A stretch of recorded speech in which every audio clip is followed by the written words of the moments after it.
All right, welcome to day 28. We're reading Romans 9 to Ephesians 6. The perpetual thorn in Paul's side throughout his missionary journey was the Judaizers. The Judaizers were these Christians who were Jewish, and they insisted on following to the letter the law of Moses and bringing that stuff into the church. And Paul hated it. Now, there was an anti-Semitic reality, particularly in the city of Rome. And throughout the Roman Empire. The Romans couldn't stand the Jews because the Jews were nonconformist and they'd stay Jewish and they'd practice their Jewishness. And initially it was kind of winked at, but like then they're like, man, these guys really, they were so anti-syncretistic. And Rome was like you can believe anything, but you have to believe that the emperor is God and you have to worship the emperor. And the Jews are like, yes, so no. And they're like, really? No? They're like, yeah, no. So they're like, okay, well, we hate you. You're out. You suck. There were 2 expulsions of the Jews within a 50-year period, early at the turn of the second or the 2 millennia ago. The first one was by Tiberius in AD 19, and then the second, I believe, was by Claudius in AD 46. And essentially, the idea is there was an emperor that would come in. He'd be like, hey, we got to be an empire. We got to all believe the same stuff. You Jews out. Then another emperor would come in and be, let the Jews back in. The Jews would come back in, maybe for economic purposes, whatever. Then another guy would come in and he'd like boot him out. So this is the second expulsion under Claudius in 46 AD. The book of Acts tells us that this is how Paul met Priscilla and Aquila. They were Jews, and they were Christians. And they got kicked out of Rome, and they come to Corinth, which is where a lot of Romans would live. They'd either live in Corinth or Philippi. Hi, I hope you're enjoying this thread, but I wanted to take a moment to tell you about Theos Seminary, where we offer certificates, bachelor's, and master's in biblical studies, and all at a really low price point because we believe that you should be able to get a Bible degree without breaking the bank. In fact, our certificate programs are $999, and our bachelor's and master's start at $99 a month. Our program is subscription-based, which means you can pause and stop at any time because we know that life happens. And perhaps my favorite part is the fact that we have an incredible student life community where our students get sorted into 4 houses. It's so much fun. We have competitions, in-person meetups, online events, student unions. It's phenomenal. So we would love to have you a part of that community. If you're at all interested, shoot me an email before February 1st. I will waive your enrollment fee. It's Brittany@theosseminary.com. I would love to meet you, answer any questions that you might have, and we would be so honored to have you at Theos Seminary. Come join us. And so, if they weren't living in Rome. And so they're there in Corinth, and Paul meets these guys, and he's like, man, I need to get to Rome.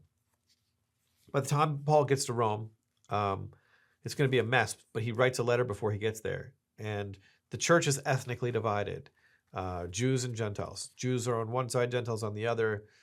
And basically, when the Jews come back from the second expulsion, they come back to their church, and the Gentiles are singing Hillsong and they're swinging from the chandeliers and nobody's circumcised and they're really upset. And they're eating meat that's offered to idols, and they're drinking Roman wine that was made with animal blood, and Jews can't drink wine. They can't drink blood. So Paul has to write them. Romans 14 is essentially the reason why Paul writes the letter. And Romans 14 is it's about the weaker brother, and I won't eat meat or drink wine if it makes offends my brother, the kosher laws. And these guys are the thorn in Paul's side, the Judaizers, because it's interesting how it's not the new Christian that causes problems in a church. It's always the old legalistic Christians, or many times it is the old legalistic Christians. And that's what Paul's going to experience as you read Galatians. You're going to see that, he's like, there's no Jew nor Greek in Christ, right? Nobody has a leg up here. Just because you're Jewish doesn't mean anything. In fact, you're killing me. You're the worst. In the book of Acts, we see Paul throw his hands up. He's like, I'm going to the Gentiles now. I honestly can't deal with the Jews anymore. The Corinthians are another divided church, but they're not divided over Jew and Greek. They're divided over social strata. Who has money, who doesn't.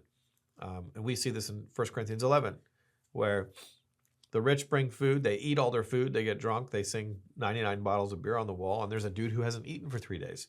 They're not sharing at the Lord's table. And as a result, people are dying and they're getting sick in the church because the Lord's table is supposed to bring healing. It's a cup of blessing, Paul calls it in 1 Corinthians 10, but now it's become a cup of judgment because they don't take the presence of God seriously, and they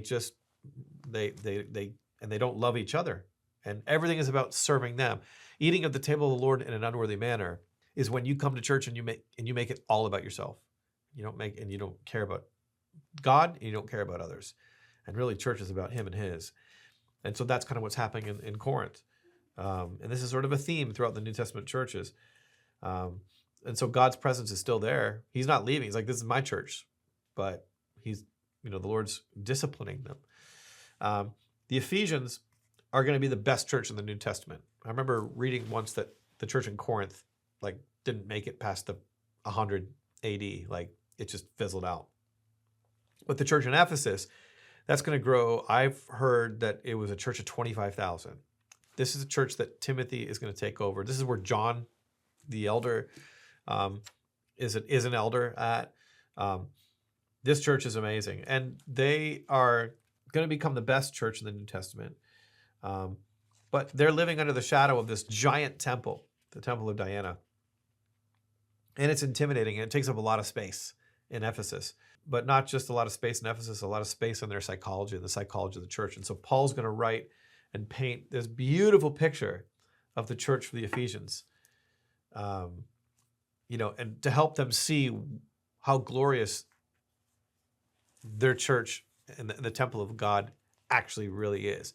It's a beautiful, beautiful letter about the church.